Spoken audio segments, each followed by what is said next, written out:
Hi everyone, welcome to this daily mood tracker demo. Thanks for downloading my templates, and let's just jump right into it. The step-by-step instructions will help you kind of give you a quick overview of what's going on. Basically, duplicate this page as a template, and note that every day this will be automatically generated for each of the pages.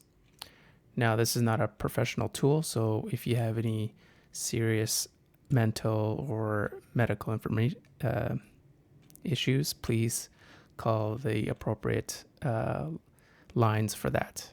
I put that up here. You could always delete this if you like, or archive the block.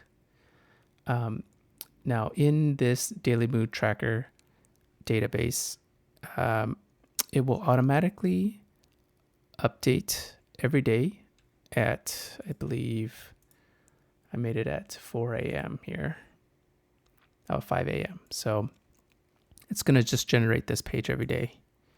And what that looks like is it's like clicking this button where it's today.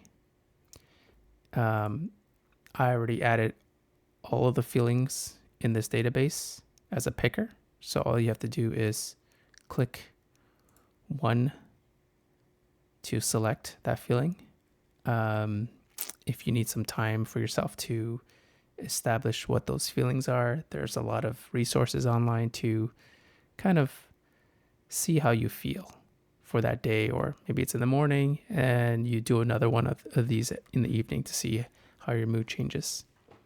I also added a separate column here under intensity.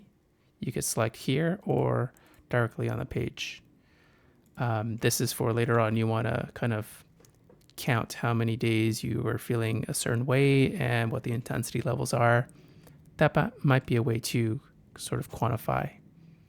What I also did is add a location. So you can add your zip code here, and it'll just automatically populate if you want to just populate that by itself. And then under stress level, you can do 1 through 10 or 1 through 100, whichever numeric value makes sense to you. You can add that. So I'll just put 3.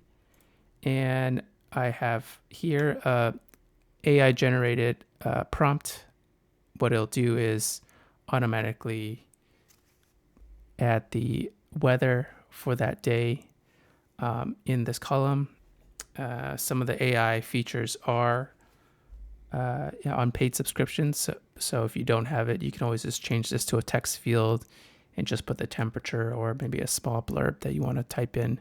And then maybe later on, you can see how your feelings, the intensity level kind of correlate to weather. That could be an effect for you, something kind of to check out. So once that is done, every day, your productivity field here, it will generate another today. And as a checklist, you could always add more. If you want to add more, you could always just duplicate the property. But what it'll do is add something for you to move, whatever that means to you. Create, organize, and execute. And create, organize, execute, that's something about productivity. You could read through it here. You don't have to follow that. You can do any of the checklists you want. You can just rename this. It's not going to affect what it is because this property is only for a checkbox field. And all it does is this progress report circle just divides or counts up to 100% once you've checked off how many you have. And it's automatically going to tag yourself. It's kind of neat. If you want to tag yourself in the inbox, you'll get a notification if you have the app on your phone. So if you have any questions, please comment or shoot me a line, shoot me an email or something. I'll get back to you. All right. Thanks for watching.